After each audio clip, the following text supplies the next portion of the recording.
Il y a 4000 ans, les Égyptiens ont fait leurs pyramides. C'est extraordinaire. Parce que qu'est-ce qu'ils ont fait? Ils ont bougé des blocs, et ces blocs m'inspirent les pyramides. Ils ont bougé des blocs de plusieurs tonnes. Et ils étaient excellents pour, je sais pas, couper, bouger ces blocs. Mais ils étaient aussi excellents pour penser à la pyramide. Ils avaient des tas de connaissances, comment calculer un angle, une pente, etc. Et donc, il y a 4000 ans, l'homme au travail utilisait déjà deux choses, de la matière, en l'occurrence le granit, et de l'information. Toutes ces mathématiques, c'était d'excellents géomètres. 2000 ans plus tard, le pont du Gard, extraordinaire. Les ingénieurs romains, ils ont réussi un ouvrage avec une pente de 1%, de nouveau avec des blocs de pierre. Donc à la fois, ils étaient excellents pour travailler la matière, mais ils étaient aussi excellents pour calculer les angles, etc. À la Renaissance, même chose. Les grands explorateurs portugais qui passaient par en dessous de l'Afrique pour aller chercher les épices, la matière, ils regardaient les étoiles, l'information pour calculer leur trajectoire. Et donc, que peut-on dire? Depuis que l'homme travaille, il manipule deux choses, de la matière et de l'information. Disons, en résumé, c'est ça. C'est une espèce de constante de l'homme au travail. Et parce que c'est une constante, on peut l'utiliser aujourd'hui pour regarder le monde qui change. Et il change très très fort. Sur ce binôme matière-information, en fait, on observe quoi? Trois bouleversements, mais véritables des bouleversements. Le premier concerne uniquement la matière. Je schématise. Pendant des milliers d'années, l'homme se disait, il n'y a pas de limite à la matière. Pas de raison de se tracasser. Depuis le Club de Rome, les années 70, et certainement aujourd'hui, on a tous bien compris qu'il y avait une limite à la matière. Il y a des pénuries de tout, non seulement des métaux rares pour faire Internet, mais même le sable, et Philippe Samin en parlera juste après moi, même le sable devient une ressource rare. Donc il y a une terrible limite à la matière. Ce qu'on croyait illimité ne l'est pas. C'est le bouleversement numéro 1, et nous aurons deux orateurs pour traiter de cela. Il y a un deuxième bouleversement de l'autre côté de mon binôme, du côté de l'information. Et là, en fait, c'est assez amusant parce que c'est exactement l'inverse. En gros, l'information, depuis des milliers d'années, on se disait, bon, on sait faire, on sait organiser, on sait gérer. L'information était considérée comme limitée. Eh bien voilà, là c'est à l'envers. Ce qu'on croyait limité ne l'est pas. C'est l'explosion d'Internet, des connaissances, etc. Et c'est un bouleversement également qui nous oblige à réfléchir autrement, En 1900, un professeur de mathématiques qui voulait enseigner les mathématiques à l'université devait connaître toutes les mathématiques. Aujourd'hui, ils me disent, on maîtrise, donc les profs de maths à l'UNIF disent, on maîtrise 3-4% du sujet. Donc ça veut dire, à la grosse brosse, que, en fait, le volume des mathématiques a fait fois 20, fois 25 sur un siècle. Et donc, bon, c'est plus comme avant. Pic de la Mirandole voulait tout savoir, Leibniz voulait tout savoir, et peut-être savait-il tout. Allez, au siècle des Lumières, ils se sont mis à une centaine pour faire l'encyclopédie, mais ça allait encore. Aujourd'hui, plus personne ne peut imaginer faire une encyclopédie. Et donc, il y a un deuxième bouleversement. Cette information qu'on croyait, à l'inverse de la matière, qu'on croyait limitée, ne l'est pas. Nous aurons deux orateurs sur ce sujet-là qui suivront les deux premiers. Mais il y a un troisième bouleversement, que je crois plus important encore, qui est en fait, au sein de mon binôme, un basculement, une inversion de polarité. Pendant des milliers d'années, on considérait la matière comme le centre, et on essayait de gérer l'information. Eh bien, aujourd'hui, c'est à l'envers. Et ça, c'est encore, je crois, plus important. Il y a là, bon, dans les années 1900, en France, en Belgique, en gros, 80% des gens qui travaillaient étaient dans la matière. Bon, les boulangers, ceux qui tiraient les péniches, enfin, les agriculteurs, tout ça, la matière. Aujourd'hui, on estime environ à deux tiers le nombre de gens qui travaillent, non plus autour de la matière, mais autour de l'information. Et là, c'est encore plus important, c'est le basculement. Le basculement. Donc il y a bien 3 défis et nous aurons 2 orateurs après la pause pour parler du basculement. Mais c'est là que je vais, moi, je dirais, détailler un peu plus. Regardez ce bateau. Il a existé. Il a existé. Je voudrais illustrer ce 3e défi. Il a existé, il était utilisé, il appartenait à la marine française, et il a été utilisé notamment pour tirer l'obélisque de Luxor sur la Seine pour remonter à la place de la Concorde. Regardez-le bien. Il a quelque chose de très particulier, ce bateau. Il est hybride. Il y a des voiles et il y a également une machine à vapeur. Imaginez le long de la rive, 2 personnes qui regardent le bateau. La première est extrêmement conservatrice, déteste l'innovation. Ouf, c'était mieux avant. Elle voit le bateau, elle rentre chez elle et dit « Tu sais ce que j'ai vu ? J'ai vu un bateau à voile sur lequel on a mis une machine à vapeur. » Imaginons l'autre personne, exactement son contraire. Une personne qui adore l'innovation. Quand il y a le Apple 22, il veut le Apple 23. Vous voyez, le genre, tout de suite. Qui adore le futur, etc.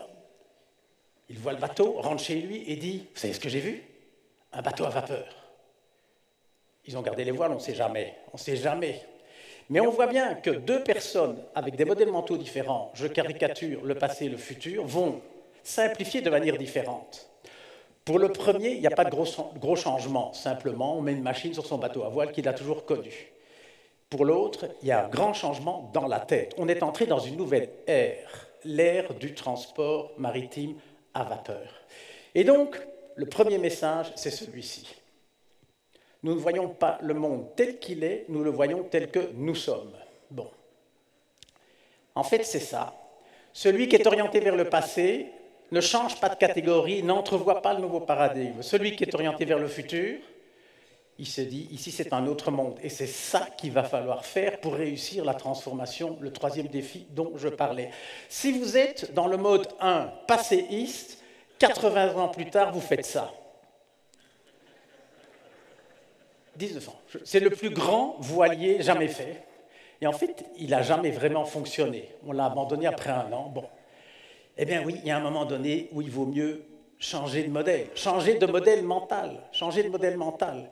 Et donc se dire, voilà, aujourd'hui, on n'est pas dans un monde avec de la matière où on va gérer l'information. Non, on est dans un monde aujourd'hui où l'information est au centre et on est actif dans la matière. Par exemple, la petite bouteille d'eau qui est là-bas, et que vous avez un moment reçu, avec marqué biennale super idée, eh bien l'entreprise qui a fait cette bouteille, je ne la connais pas, n'est pas une entreprise dans l'eau minérale qui essaye de gérer l'information. L'entreprise qui a fait ça est une entreprise du big data qui est active dans l'eau minérale. Et c'est ce mouvement-là que je crois la clé et que je vais essayer d'encore un petit peu détailler et qui va d'ailleurs nous accompagner pendant toute la matinée. Et donc, donner quelques exemples. Ceci, c'est ce qu'on a... J'ai même oublié le nom. C'était... je ne sais même pas ce que c'est. C'était une tentative d'avion. Bon. Alors non seulement cet engin n'a jamais volé, il n'a même jamais avancé. Donc assez grave. Bon. Quel était le problème? C'est que la personne ou les ingénieurs qui ont voulu faire ça ont gardé le modèle mental de l'oiseau. Ils ont voulu imiter l'oiseau. Ça ne marche pas. On a réussi à faire un avion le jour où on a arrêté de regarder les oiseaux. 2e exemple, qui à mon avis, pour beaucoup d'entre vous, rappelle peut-être des souvenirs de jeunesse. Qu'est-ce que c'est que ça? C'est la même chose. C'est la nouvelle technologie sans le nouveau modèle mental. Avant, on devait sortir son bras pour dire qu'on tournait. Alors quand il pleut, c'est un peu dommage, si le type en face passe trop près, c'est un peu embêtant. On va inventer. Non, on n'invente rien, on copie l'existant. Un clignoteur, ce n'est pas un bras technologique. C'est une autre manière de voir et de retourner aux sources. Je veux montrer que j'ai envie de tourner. Alors, suivant. J'ai un jour lu un livre sur les vieux chemins de fer. Alors, vous me direz, il y en a qui ont du temps, c'est vrai que... Mais regardez ce wagon. Regardez-le bien. Regardez comment il est construit. 3 diligences. D'ailleurs, je vais vous le prouver. Prenez le module central, vous voyez, comme ça, je fais marche arrière. Eh bien, Exactement la même chose. Avant, il y avait des diligences avec des chevaux. Puis on dit, ouais, génial, on peut remplacer les chevaux par des locomotives. On va faire des super diligences. Non, non, on doit remettre à plat. Un wagon, ce n'est pas une super diligence. Les premiers wagons de chemin de fer, comme vous pouvez voir au musée à Scarbeck, il y avait 10 portes. Pourquoi? Parce qu'on avait gardé le modèle de la diligence. Bon, je me répète, hein, mais c'est toujours la même chose.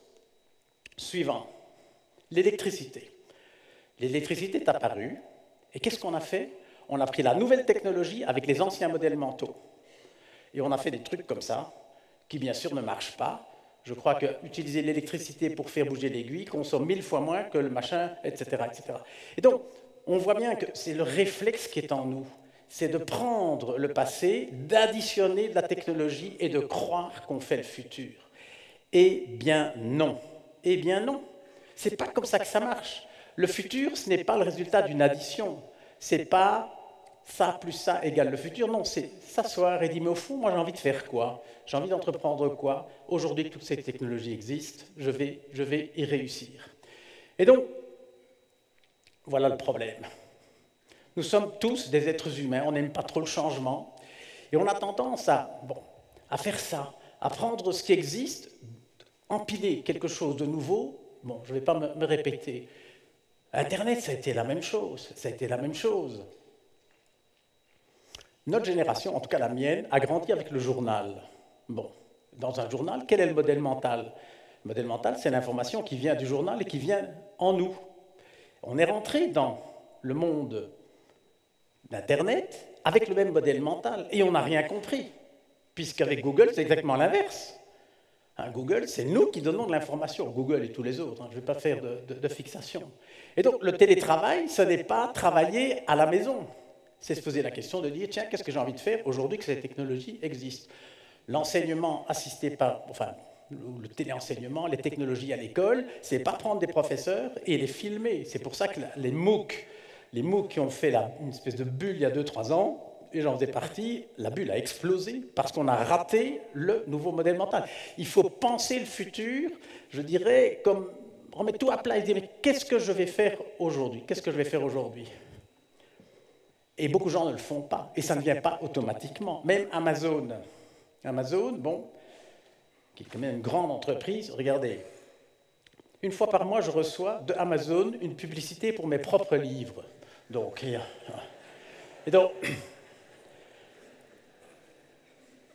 mais ils sont prudents, hein, intéressés par notre rubrique, vous apprécierez peut-être.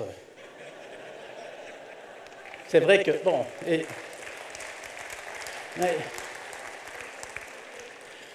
donc on peut valoir 1000 milliards de dollars, eh bien, il faut encore un peu réfléchir. Donc, il y a encore de la place, encore de la place. Et donc, c'est le thème qu'avec les organisateurs, nous avons choisi de présenter ce matin, un peu comme fil rouge. Le fil rouge, c'est, je répète, le triple basculement. La matière qu'on croyait illimitée ne l'est pas. L'information qu'on croyait limitée ne l'est pas. Et en plus, ça bascule. Et il y aura trois fois deux orateurs. Et donc, je vais vous quitter avec cette dernière image. C'était la couverture du Economist il y a 6 mois.